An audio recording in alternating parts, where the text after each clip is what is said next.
மகர ராசி.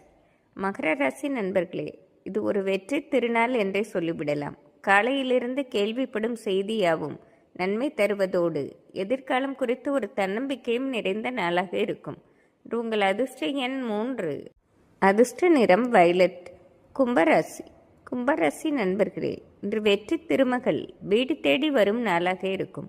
பல நாள் குழப்பத்திற்கு தீர்வு கிடைப்பதோடு தொழிலிலும் நல்ல வளர்ச்சியை சந்திப்பதால் இது ஒரு அதிர்ஷ்ட நாள் என்றே சொல்லிவிடலாம். இன்று உங்கள் அதிர்ஷ்ட எண் 6. அதிர்ஷ்ட நிறம் பச்சை. மீனராசி. மீனராசி நண்பர்களே, இன்று குழப்பம் நிறைந்த நாளாகவே இருக்கும். முக்கிய முடிவு எடுக்க முடியாமல் தடுமாற்றம் ஏற்படுவதால் எந்த ஒரு வேலையும் நிதானமாக திட்டமிட்டு செயல்படுவது நன்மை பெற்று தருவதாக இருக்கும். இன்று தெய்வ வழிபாடு செய்வதால் இந்த நாளை வெற்றி நாளாக மாற்றிக்கொள்ளலாம். இன்று உங்கள் அதிர்ஷ்ட எண் 5. அதிர்ஷ்ட நிறம் வயலட். இன்று திங்கள் கிழமையாக இருப்பதால் அனைத்து ராசிக்காரர்களும் அம்பாள் வழிபாடு செய்வது சிறப்பாகும். நன்றி, வணக்கம்.